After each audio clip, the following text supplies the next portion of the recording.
ত্রিফলা কেলেঙ্কারি ইস্যুতে এবার ঘরে বাইরে বিক্ষোভের মুখে পুরসভা। ত্রিফলা কাণ্ডে অনিয়মের অভিযোগে বৃহস্পতিবারই আলো দপ্তরের ইঞ্জিনিয়ারদের ঘাড়ে দোষ চাপান মেয়র। এক এক্সিকিউটিভ ইঞ্জিনিয়ার সহ 2 ডিজিকে শোকজের নির্দেশ দিয়েছেন। প্রাক্তন ও বর্তমান ডিজির বিরুদ্ধে শাস্তিমূলক ব্যবস্থাও নেওয়া হয়েছে। মেয়র এবং সংশ্লিষ্ট মেয়র পরিষদকে পুরো ত্রিফলা বৃত্তান্তের বাইরে রেখে যেভাবে আলো দপ্তরের ঘাড়ে দোষ চাপানো হয়েছে তা মেনে নিতে পারছেন না পুরো ইঞ্জিনিয়াররা। তাঁদের দাবি, কোটি কোটি টাকার কাজ হচ্ছে, অথচ সে ব্যাপারে মেয়র ও মেয়র পরিষদ কিছু জানতেন না, এ কথা মেনে নেওয়া যায় না। প্রতিবাদে আইএনটিইউসির পুরসভার ইঞ্জিনিয়ারদের সংগঠন এদিন কমিশনারের কাছে গিয়ে ক্ষোভ প্রকাশ করেন।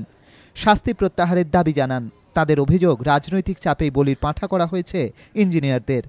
কলকাতা কর্পোরেশনে মেয়র এমএমআইসি ছাড়া কারোর কোনো ক্ষমতা নেই। সেইভাবে একটা এক্সিকিউটিভ ইঞ্জিনিয়ারের 1 লাখ টাকার উপরে তিনি খরচা করার পারমিশন দিতে পারেন না। একটা ডিজি সাহেব, তার ক্ষমতা হচ্ছে 5 লাখ টাকা পর্যন্ত পারমিশন দেওয়া। তো আজকে যে ঘটনাই ঘটুক, মেয়র সাহেবের অগোচরে, কোনো এমএমআইসির অগোচরে সেই ঘটনা ঘটেছে বলে আমরা মনে করি না। কমিশনার বললেন যে আলোক বিভাগের যে ঘটনাটা ঘটেছে এটা আমি আসার অনেক আগেই এই ঘটনাটা ঘটেছে। বিক্ষোভকারী ইঞ্জিনিয়ারদের দাবি, যেভাবে ইঞ্জিনিয়ারদের কোপের মুখে পড়তে হয়েছে তাতে তাঁরা আতঙ্কিত। তাঁদের আশঙ্কা এর প্রভাব পড়বে পুরো পরিষেবায়। ভিতরে যখন ইঞ্জিনিয়ারদের ক্ষোভের মুখে পুরো কমিশনার, বাইরে ত্রিফলা কাণ্ডকে হাতিয়ার করেই এদিন বিক্ষোভ দেখায় সিপিআই। তাদের দাবি, মেয়রের দিকে অভিযোগের তীর রয়েছে, তাই তিনি আগে পদত্যাগ করুন, তারপর পুরো ঘটনার তদন্ত হোক। আমরা মনে করি যে এর মধ্যে দুর্নীতি আছে এবং দুর্নীতি আছে, এবারে ইনভলভ আমাদের মেয়র নিজে। আমরা তদন্তের দাবি করেছি।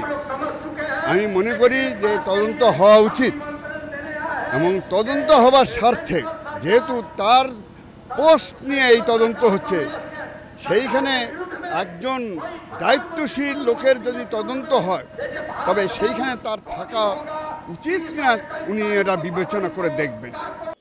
এর আগে এই ধরনের শাস্তির নির্দেশ দেওয়া হতে পারে, এই আশঙ্কা থেকে মেয়র পরিষদের বৈঠকে ঢুকে বিক্ষোভ দেখান খোদ ডিজিরা।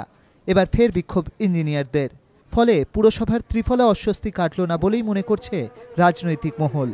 অর্ণব মুখোপাধ্যায়, এবিপি আনন্দ, কলকাতা।